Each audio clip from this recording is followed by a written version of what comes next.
This episode may contain unsettling material or subject matter. Listener discretion is advised. The Murder in My Family, Episode 4. In the first 3 episodes of The Murder in My Family, we discussed 3 murder cases in which families of the victims don't know with certainty who killed their loved ones. But what if you did know who the killer was? And it wasn't just one of your family members that was killed, but rather 2. What if the killer turned out to be somebody that you knew well? On August 25th, 1992, Michael Holmes, age 43, and his wife Linda Holmes, who was 42, sat in their Indianapolis, Indiana living room watching TV, along with one of their 4 children, Catherine, who was 9 years old. The couple's son, David, who was 3, was asleep in his bedroom. Everything was peaceful at 4808 North Park Avenue. Linda sat in her rocking chair reading, while Michael sat in his chair in front of the TV. Catherine, or Katie, who she was known to her family, played on the floor at Michael's feet. Their peaceful Tuesday night was shattered when someone burst into their home, surprising the trio. The intruder confronted Michael and pointed a rifle at him, demanding money. Michael was shocked and surprised, but yelled out that he had money upstairs. As Michael stood up, he was shot multiple times and collapsed onto his daughter, Katie. Linda tried to get out of her rocking chair when the gunman turned his attention towards her and shot her multiple times as well. The book she was reading, How to Write Your Own Will, fell to the floor. Katie was terrified after witnessing her parents being shot, but the gunman spared her life and fled from the home. Katie crawled from underneath her father and watched helplessly as her parents lay dying in front of her. When she felt the coast was clear, Katie ran to the phone and dialed her grandmother's house, and her uncle answered. When Katie told him what happened, he warned her to go upstairs and stay with her little brother. He then called police. When police arrived at the home, they found that Katie and David were unharmed, but Michael and Linda Holmes were both dead from their wounds.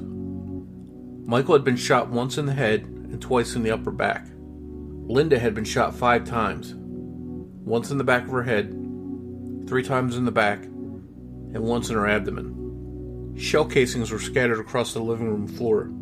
Outside in their yard, police found a semi-automatic .22 caliber rifle. Police questioned neighbors, but somehow none of them heard any gunshots. In a nearby yard, police discovered a bag that contained a stun gun, 150 rounds of ammunition, a knife, and rubbing alcohol. As the investigation was unfolding, police attempted to locate the murdered couple's 2 older children, 20-year-old Amy and 18-year-old Stephen. While police were processing the crime scene, the oldest daughter, Amy, called the home and police answered the phone. They told Amy that she needed to come home immediately. Friends, relatives, and neighbors of the slain couple were shocked.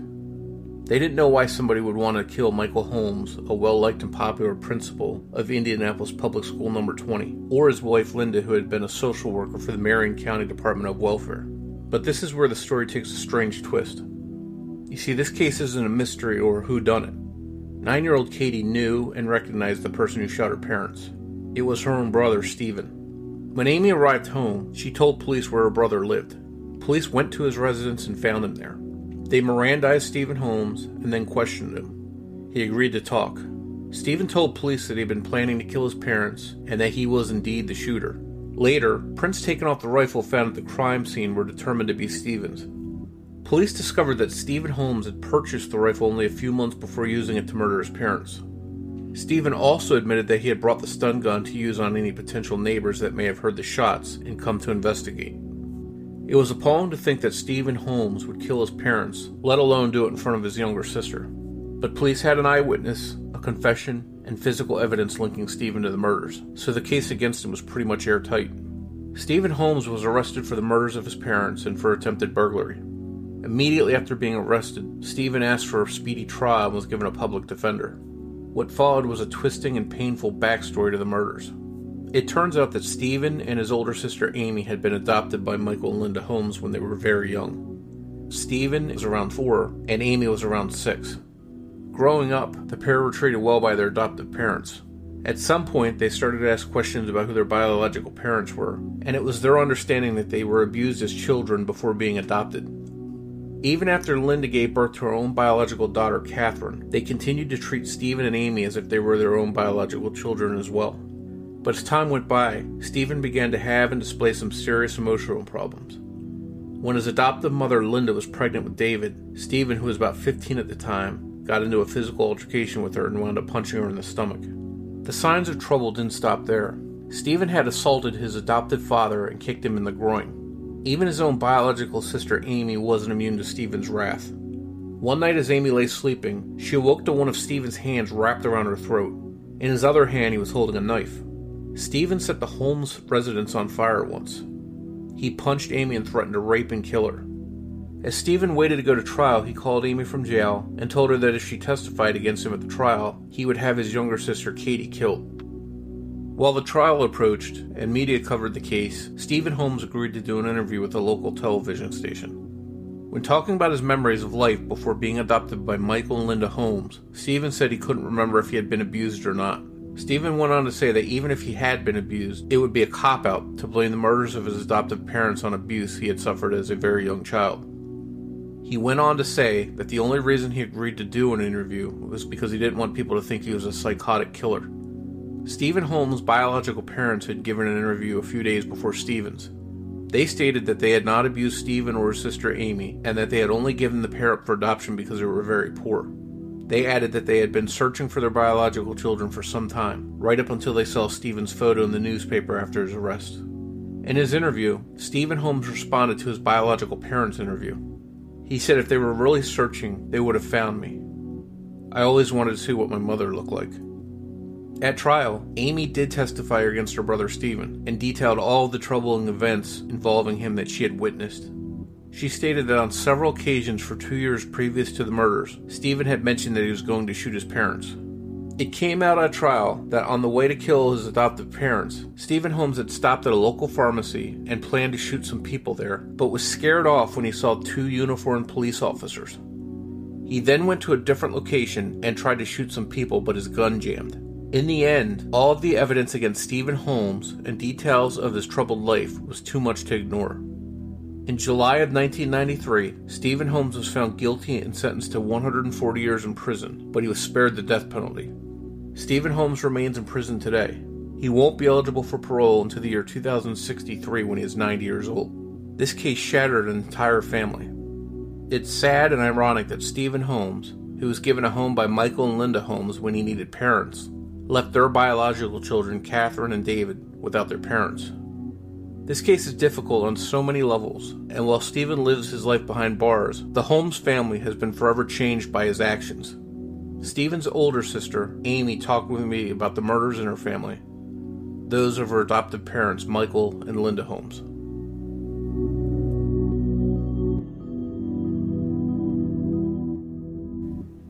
Amy, thanks so much for joining me to talk about the murders in your family, the murders of your parents, Mike and Linda Holmes. Well, thank you for having me. This was such a sad case all the way around for you. The first thing I have to ask you is, how difficult was it to get through this ordeal?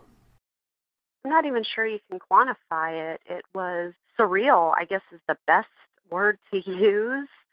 I remember the night it happened later after, having gone to the house, having gone to the police station, and finally getting home, just sitting on my roommate's car outside and thinking, this is what you read about on the news. This is what you see in the movies. This doesn't happen in real life, All these people are going to wake up in the morning and they're going to see this and they're going to be thinking the exact same thing. This is, wow, that poor family, I can't even imagine. But honestly, those of us there couldn't imagine. It was just beyond any kind of realm that you just can't even imagine. It was just painful, angry, shattered. Your whole life just is gone in a matter of, I think, 3 minutes total. If you can, Amy, tell us a little bit about your background and what brought you and your brother Stephen to be living with Michael and Linda. My biological parents, we share the same biological mom, but my biological dad was in Vietnam when I was born, and he never really came back from the war, if that makes sense. Physically he did, but mentally he never did. So he was never a part of my childhood, but a lot of men were. Our biological mother had a lot of boyfriends, and they were not nice people. Stephen was born with alcohol fetal syndrome, as was another younger sister of ours. I think two of the three of us were born with cocaine in our system. There was always drugs, always alcohol. I knew how to roll a joint before I was 5 years old. We never did them as far as I know. I don't know that she ever gave us drugs, but we would just help, prepare them. Our biological mom, Patty, she was insane. I mean, there was a lot of anger and probably a lot of fear in her too, but she definitely couldn't be alone. And then she was with Stephen's biological dad for just a few months, and then he was gone. Then she married Gary, and we moved to Wisconsin, and we were there for about a year and a half. Gary would get blackout drunk and beat us till he passed out. Often we would have already been passed out, and at this point, we were 2, 3, 4 years old. I remember him smacking our little sister, who would have been less than 1, smacking her clear across the room. Just so much violence and neglect. We were often locked in rooms for days at a time. We weren't fed very often. We in and out of foster care. At one point, before our youngest sister came along, Patty actually sold us to a couple. We were in their care as foster children, and the state was ready to return us to Patty. And Patty said, well, you can have them for $10,000. The couple paid her the $10,000. We were doing really well in their home, apparently. We were thriving, gaining weight, doing really well. And then she came back for more money, and they couldn't pay. So she took us back. And that was just it. That was the whole first, 4, 5 years of our lives was just like that. Well, finally, she and Gary split up, and I'm not quite clear exactly on all the details of what happened with our younger sister, but from what I understand, Gary kidnapped our younger sister and took her out to California, where he then deserted her at Kmart, and she was adopted into another family, Gary's biological brother and wife. We were taken back to Indianapolis by Patty, and her mother stated she would not help her raise us. So Patty took us to the children's home, the guardian's home, which is just a nice word for an orphanage. Told us she was going to the grocery store and she'd be right back. But we stayed there for a few months, and then we went into another foster family for a year, which was at that time is when Mike and Linda, our parents, decided that they were going to adopt us, and that's a year-long process. Different visitations, you start off with just a couple hours, and then you work up to overnights, and then the actual adoption. So that was a real stabilizing experience, or a big improvement for you and your brother? It was, they were just really excited to have us. They picked us out. They were told we were very troubled, that we had suffered greatly. It didn't take them long to figure out we had also been sexually abused, that we were terrified of alcohol. We hoarded food. We were very damaged kids. We were very broken. And despite all that, they still took us. They wanted us. And that was just kind of who they were. You were with Mike and Linda for 15 years, and you consider them to be your parents. Is that right? Yes, when I say mom and dad, they are the only ones I'm speaking of. Once you moved in and got accustomed to living there, how was family life? It was hard. I think they were really good people who wanted to do the best that they could. However, I think one of the most fateful decisions they made was not to put us in counseling immediately. But this was the late 70s, so that really wasn't, a huge thing. Therapy wasn't something everybody was rushing into. I think for my end, for me, it probably would have been extremely beneficial to have had therapy right away. I don't know that it would have helped Stephen, because I think at that point most people are born with sociopathic tendencies. If they are sociopaths, not most people, if you understand what I mean. Most sociopaths are born that way. And I think the abuse and things he suffered certainly contributed to that.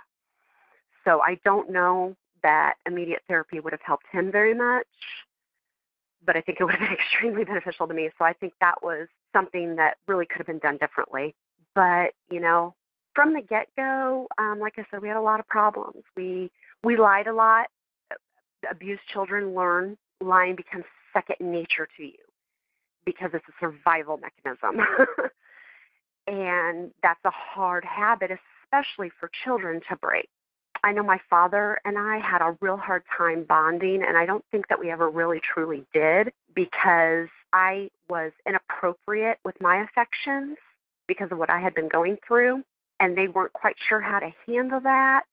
So what it became was he didn't let me sit on his lap. Hugs. I got hugs, but they were more distant. But in a small child's mind who's been through what they've been through, that's kind of seen as a rejection, even though that totally was not the case, but a young mind can't really process that. So I think he and I also missed some important bonding there. But we settled in. Steve had a lot of problems from the get-go. He went to a couple of different preschools, a couple different kindergartens. He was very violent from the very start. But they tried to give us a real sense of normalcy. It was family dinners every night. There was vacations. We went camping almost every weekend as long as the weather was decent. Once a year, we would take trips, Florida. I've been to just about every state in this country. So they really tried, church on Sundays, Bible study. There was a lot of, really trying to make things normal for us. T-ball, extracurriculars, piano lessons. They really tried to make everything as normal as possible for us. We had just been through too much. So it sounds as if they did the best they could to give you a safe and stable family environment? They really did. They did the best they could with the knowledge and backgrounds that they had. And, my dad was a teacher in the inner city schools. He was used to dealing with problem students. My mom had been a social worker with DCFS. So, she was used to working with abused kids. However, when it's in your own home 24/7, it's a whole different ballgame. And I don't know that anybody is adequately prepared for that. But they certainly did the best they could with what they had. You mentioned that Stephen showed signs of troubling behavior or mental illness early on. Tell us about some of the things that you and your parents experienced with him. The first time he honestly had the intent to kill someone, he was in kindergarten. There was a little girl singing a song he didn't like, and I'll never forget. It was Debbie Boone's "You Light Up My Life." And he kept screaming at her to stop, and she wouldn't. So he attempted to push her out the window, and he clearly stated it was in order to kill her. That was the first instance. And he was, like I said, he was in kindergarten when that happened.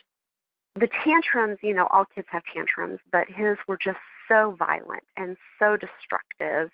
And even at that young age, if we had a babysitter, he would attempt to grab her breasts. He would attempt to put his tongue in her mouth. He would hit, he would kick. He was very fond of hurting your genital area. That was his first go-to. As he got a little bit older and got a lot stronger, they say sociopaths, psychopaths, they have an inhuman strength, and that is the truth. It is just insane how strong they are. By the time he got to be about 10 or 11, I think, yes, because I was in junior high, is when he first started really hurting people. He would leave bruises on me. He'd leave bruises on my mom. He choked me to the point of passing out a few times. That's when he also would start to threaten to stab people. He was just so violent. He began stealing at that time. He began to speak of doing horrible things to people, torturous things and stuff like that. And then by the time he got to junior high is when he began to threaten rape all the time. I believe, this part's really hard. I believe he was 12 or 13 the first time he tried to rape me. And that continued. That continued up until I moved out of the house. When you experienced all of this stuff that isn't normal, Did you tell your parents about any of it? I told my parents often.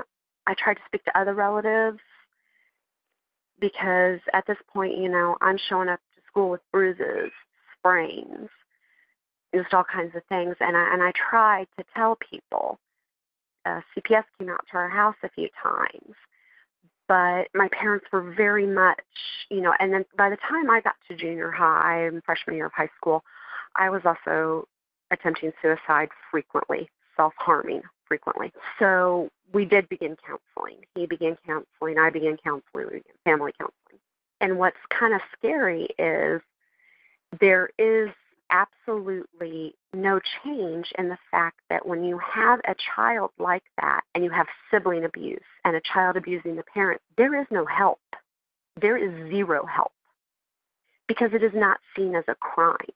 And that is a very sad thing, and that's something I think we also need to work on in this country because it is extremely damaging to everyone involved, and it's extremely dangerous, but it is not a crime, and it is not addressed. So there was no help at all, and my parents just didn't know what to do. And my mom saying, if I just loved him enough.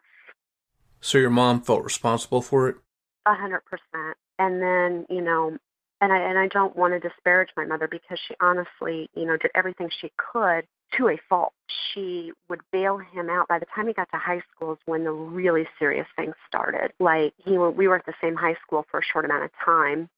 He is the first person that they know of at my high school, old high school, to have brought a gun to school. He stole the family van a few times, drove it through a nun's house once. He was committing some serious crimes. And my mother would continue to bail him out. She would continue to rescue him. A year and a half before they died, they were gone. I was home. They'd gone for the day, out of town to visit relatives. I was home because I had plans that night to see my best friend. And I hadn't left yet. My brother, Stephen, was very angry at me for something. I don't remember what at the time. He set fire to the house. And he caused massive amounts of damage, massive amounts. The house was inhabitable for almost 2 months. And when I had called home to say, hey, I'm not coming home tonight, and my dad accused me of setting the fire, which I understand the reason he did that was because my brother had told them that's what had happened. So I went to the house, and there was so much damage.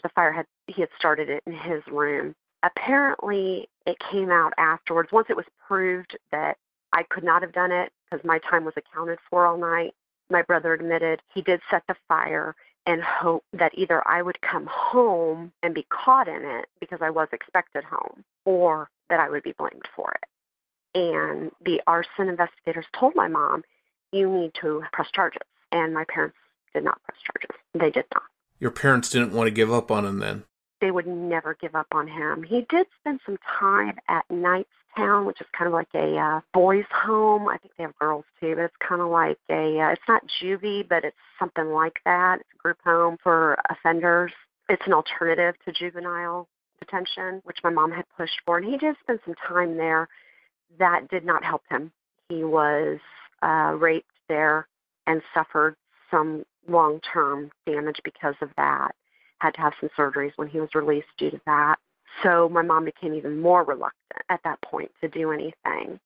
A year or two before the murders, Stephen started saying that he wanted to kill your parents. Did you tell your parents about those threats? Oh, yeah, definitely. I had many conversations with my mom. I had moved out when I was 18, and I was kind of in and out at the time. And my mom and I had many conversations. And I would tell her, Mom, one of these days, he's going to kill you guys, or he's going to kill me. He's going to kill somebody. The only thing in this boy's future is prison or death. You've got to do something. But she had no idea what to do because, like I said, there were just like other than letting him go to jail when he did these things, which I, still maintain was something that could have been done. But also as a mother, I understand you don't want to do that to your kids. You just don't. But we talked about it many times, and there were a couple of times when I lived away from the house before he turned 18 that my mom would call me. I think it was 3 separate times, and she'd say, Stephen threw a rock through the dining room window. Stephen did this. Stephen did that. Your dad will lose his mind. Can you please take Stephen for the night? And he would come stay at my place just for the night. And I just, I kept telling her, Mom, you've got to do something. You got to, you don't want to give up on him, but at the same time, he's going to kill somebody. He's going to kill one of us. My mom and dad honestly thought it would probably be me before them, or my dad thought, it would be him. I don't think any of us really truly believed he'd kill our mom just because she was the one that always bailed him out, but there was no doubt he would kill our father, no doubt at all. She just didn't know what to do. And then he was maybe 8 months before the murders, he was in a very bad car accident. He was in a coma. He had to have a steel plate put in his head, and my mother was by his side the whole time. She went up to Michigan. She sat by him the whole time, and she promised him she would never give up on him. But once he turned 18, Mom and Dad did move him out of their house. They had 2 other kids at home, and they told him, you're too violent. You can't live here. So what they did was they paid for his apartment. They paid his bills. They bought his groceries. My mom did his laundry, came over and cleaned. And that's where he had been living for about a month before the murders. And the night of the murders, or the week of the murders, my mom had found a gun in his apartment when she went over there. And she told him, as long as you have those weapons, there were other things too, you can't come home. So I think we all knew that this was coming. And my mom and I had actually had a discussion just a couple of weeks beforehand. She had called and told me that he had the guns, and I told her, yeah, don't freaking let him in the house. You can't, keep your doors locked. You can't let him in. But a few weeks before that, she and I had spoken, and she told me, hey, if anything ever happens to your dad and I, this is where we want your brother and sister to go. This is what we want done with the house. And I said, Mom, you need to write this stuff down. I can't, nobody's going to listen to me. You need to make a will, which ironically enough, she was working on the night they were killed. If you can, take us back to after the murders, after your parents are gone. What happened to you and your siblings? Well, by law, because I was the oldest, and obviously Steve wasn't anywhere in the picture, the custody of my brother and sister automatically reverted to me, as did the house, but I immediately signed paperwork. I was nowhere. I had my own issues. I abused drugs, alcohol, and everything else as a teenager, including at that time. So they went to live with an aunt and uncle after there was a bit of a custody battle with my dad's side and my mom's side, but ultimately it was pretty well known that my mom and dad wanted the kids to go to my mom's sister and her husband. So they went there, and I just I was going to move back home. That's why I was supposed to actually be there the night they died. I was going to move back home, get my GED, go to college, get my driver's license, all of that. And I just kind of got even more lost. I already had a lot of issues with the extended family because of my behavior and rebellious behavior and dropping out of school and all the things I did. And that drifted further apart. And in my aunt and uncle's attempt to make a family unit with my brother and sister, I really wasn't included, which was perfectly understandable. They needed to do that to make a unit with the kids. But it just kind of left me feeling more drifting. I think a lot of people think, hey, you're 20, you're an adult, but you're really not. You're still kind of a stupid kid at 20.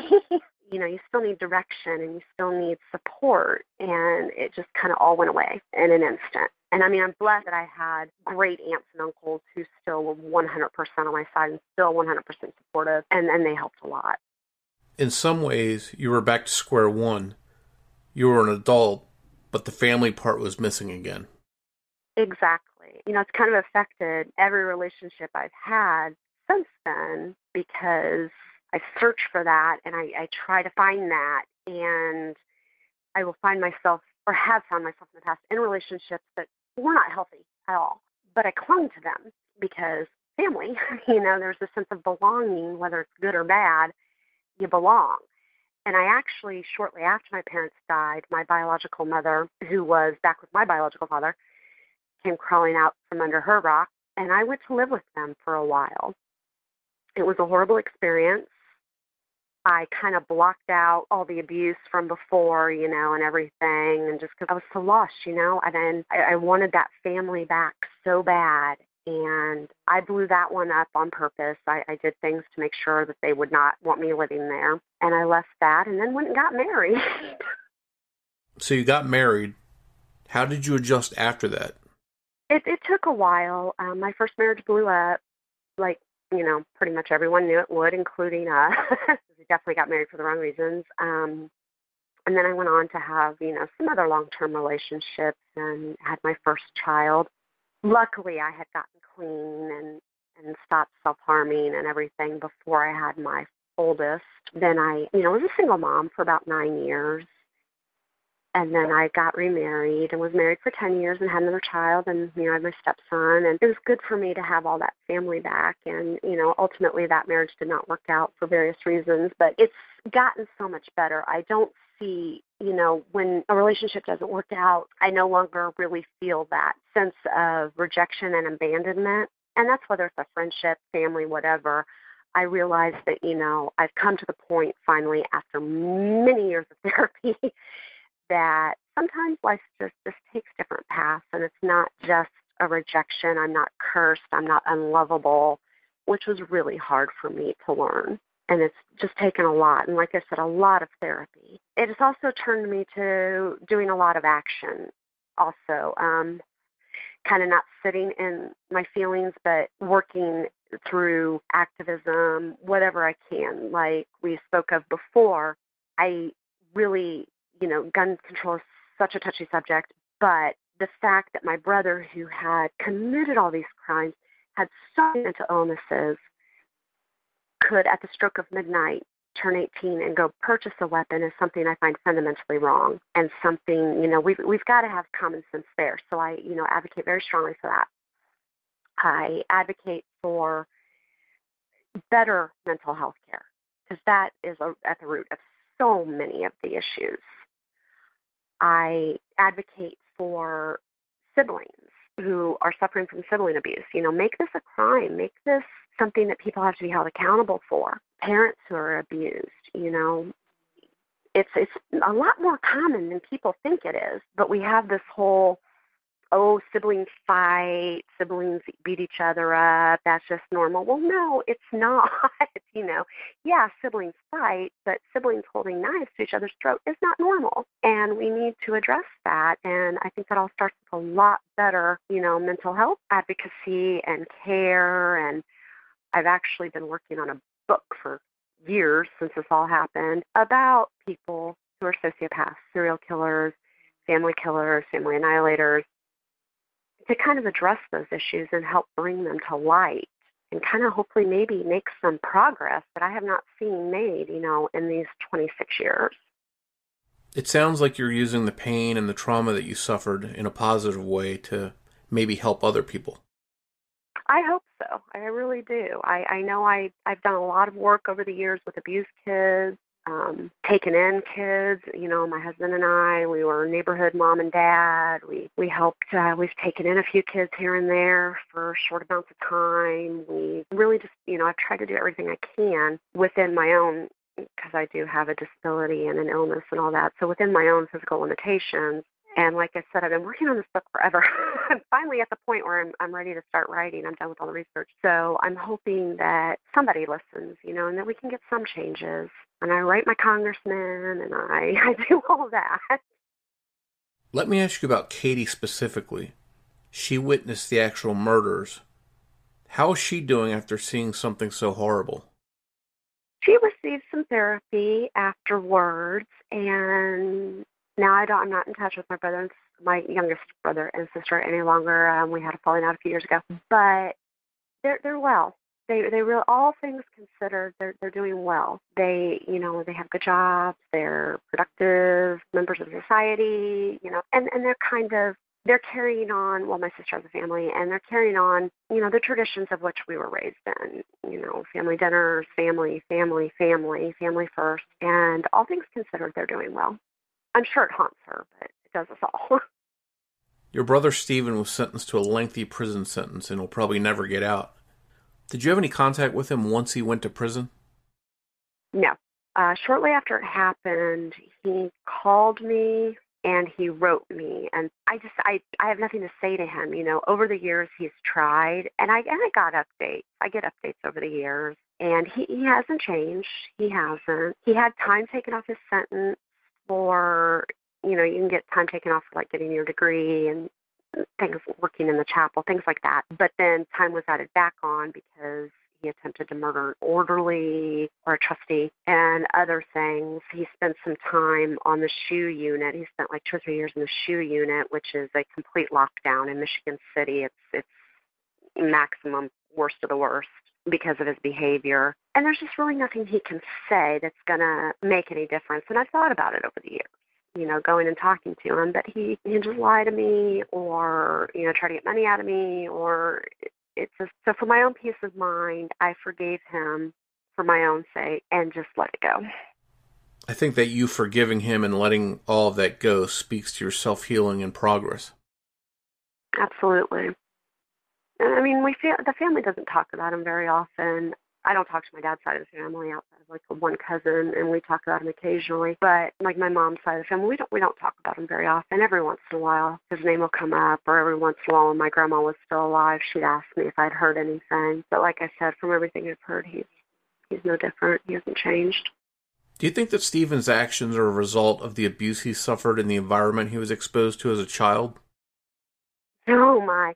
That's something I've studied extensively. I took a lot of criminal justice classes and for my own research purposes, and psychology classes. So there's a lot of arguments to be made about nurture versus nature. And it's really, I think in my brother's case, it's really difficult to tell. I think that, like I stated before, a lot of sociopaths are just born that way. But sociopaths can be made. If bonds are not formed, like attachments, positive, nurturing attachments are not formed when you're very young, you don't form that empathy. You don't form those human connections. So it's really kind of hard to tell. But then you look at it, we were raised by the same people at the same time in the same experiences in the same circumstances. He's a killer and I am not. Then you flip over to, well, males, when they have been seriously and severely abused, are more likely to act out, whereas females are more likely to self-harm in a variety of ways. So it's really, honestly, a really tough question to answer, but I do know that the abuse we suffered broke both of us in major ways that cannot be repaired. And so it certainly has a lot to do with it. Hopefully you'll get your book done and include some of the things that you've learned along the way to help other people. Absolutely. One thing I've learned, too, is you can actually be born a sociopath and integrate successfully into society. You won't form those attachments and you won't really have that empathy, but you can, and I've interviewed some of these people, and they tend to make great CEOs and things like that. So they can be successfully integrated into society, even if you're born that way. So, there is an argument for that, but when you suffer that kind of abuse, then I don't think that's possible at all. So it seems as if there'll always be the question or the dilemma of nature versus nurture. And that's what 26 years of research has taught me. We're never really going to know. But there's one that is something I stress in the book is, if you have a child who's a sociopath, it is not lost. That child is not, you don't need to give up on that child. There is hope if there can be, if they can be taught how to succeed in society, how to be, a law-abiding citizen. If you don't have that, and that has to start at a very early age, then you're not going to have that. So it is something I cover extensively. Well, when you complete the book, please reach out to me because I'd like to share it with people. Oh, perfect. Absolutely. It's so important to get these stories out so people understand more. Well, I think your story is tough to hear and probably hard to read about. I really think that you can help shed some light on tragedies like this one.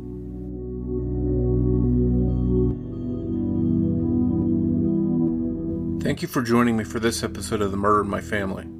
If you enjoy the podcast, please take a moment to rate and review it on iTunes or wherever you listen to podcasts so that the show can continue to grow and reach new listeners. To learn more about the show or the cases we discuss, please visit themurderinmyfamily.com. You can also find us on Twitter or on Facebook. If you'd like to support the show on Patreon, it's always appreciated, and you can do so by visiting patreon.com/themurderinmyfamily. In each episode, I give a shout out to any new Patreon supporters. For this episode, I'd like to thank Kara Jarvis and Nancy Gerard. Thanks to all of the patrons that generously donate and keep the podcast going. If you prefer to, you can also support the show through a PayPal donation by visiting paypal.me/themurderinmyfamily. And until next time, remember, every murder victim means something to somebody.